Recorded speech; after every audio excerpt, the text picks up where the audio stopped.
Muna muku barka da zuwa wannan shafi tamu ta fasahar zamani. A yau insha Allahu za mu nuna muku yadda za ku zana irin wannan logo a cikin wayarku ta Android a sauwaƙe ba tare da kun sha wahala ba, ta yadda kai ma za ka zana logonka da kanka ba tare da wani ya ci maka kuɗi ba.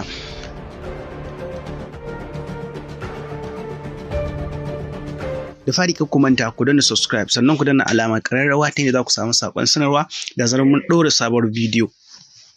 Kamar yadda muka bayani a introduction na graphic design cewa za mu yi amfani da CorelDRAW da kuma Pixelab a cikin Android a cikin wayar ku ta Android. To da fari dai shine za ka je cikin Play Store ka sacin Pixelab ka downloading nashi, ko kuma a cikin description mun sanya muku yadda za ka bi ka downloading na Pixelab. Da fari yanzu dai za mu je mu shiga cikin Pixelab ɗinmu. Ga pixel ɗina kun gane, idan ka buɗe zai nuna maka nan, sannan za mu canja background. Idan kana so ka canja background a cikin Pixelab, idan kun lura ga wani abu can kusa da ƙarshe, ga na ƙarshe kenan wannan, to ga na kusa da ƙarshe, sannan sai ka danna color a farkon nan.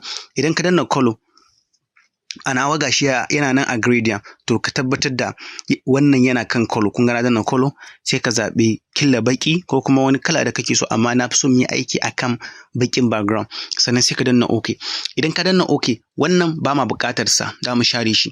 To idan kana so ka share abu a cikin Pixelab, a can sama a layi na 2, idan kun lura ga wani abu kusa da alƙalami mai kaman bokati, to ita ne za ka danna, kana danna ta zai baka wannan, sai ka danna OK.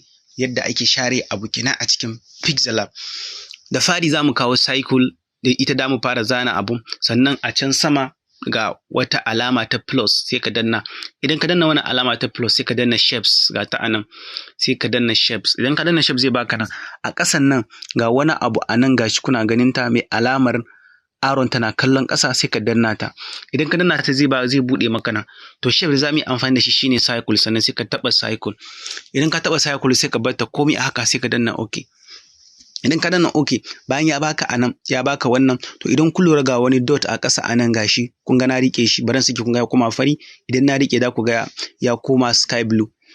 To da ita ne ake amfani da shi gurin ƙara ko rage girma. Idan kun lura gashi ina ƙara ina ragewa. To bari in ƙara mata girma.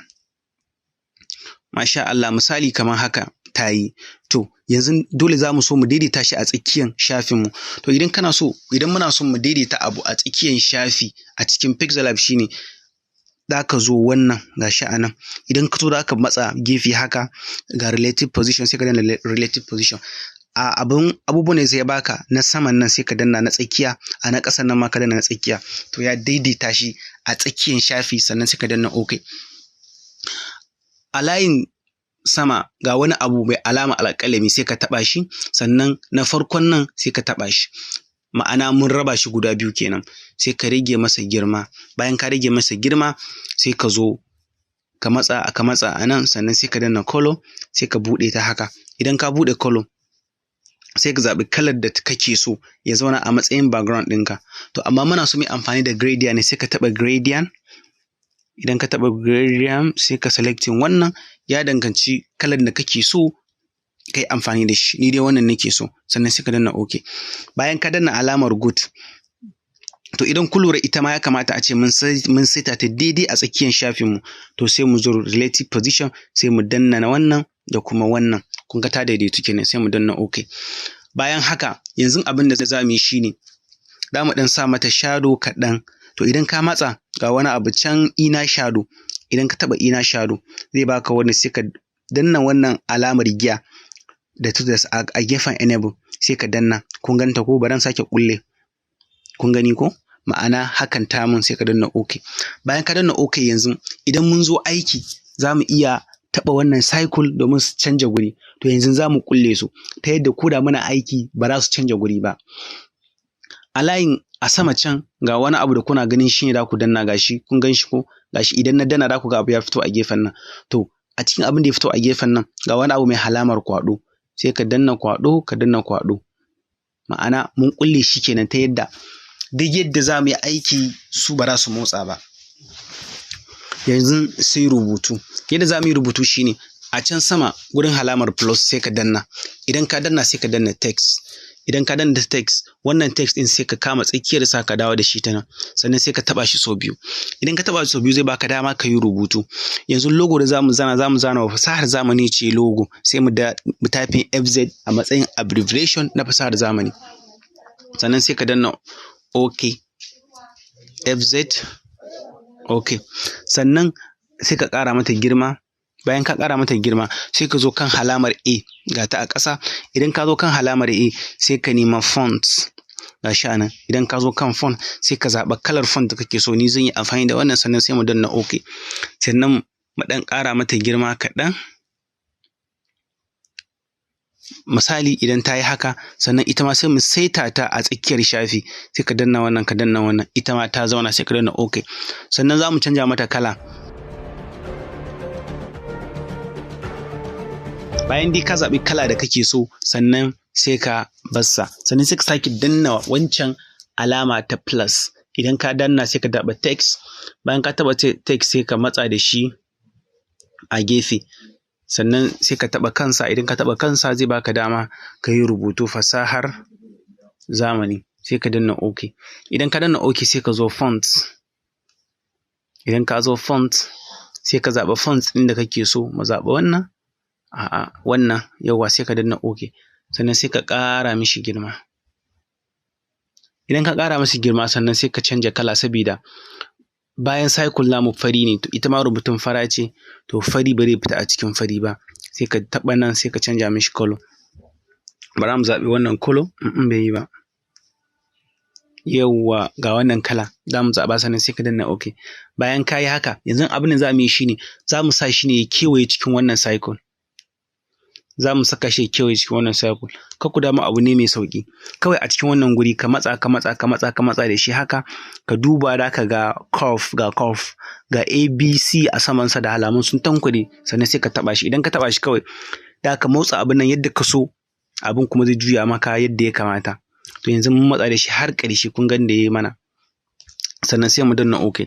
Idan mun danna OK, shi ma yanzu ya kamata a ce mun daidaita shi, sai mu danna relative position. A layin sama shi kaɗai za ka danna, ya zauna, sannan sai ka danna OK. To ya zauna daidai. Yanzu sai rubutun za mu sake a ƙasa. Kawai ba sai mun sake wani sabon saiti, mun yi kala, mun yi wane ba. Kawai za ka taɓa wannan rubutun ne, sai ka danna wannan alama ta alƙalami a sama.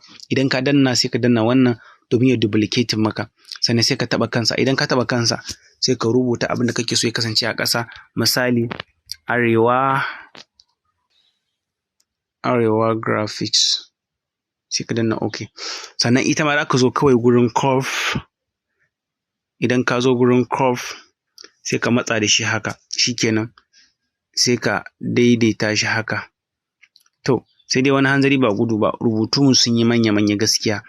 Ya kamata a ce mun rage girmansa, ko ya kamata a ce mun rage girmansa. Idan za ku rage sai mu zo size, sai mu rage size na shi, yawwa, sai mu sa shi.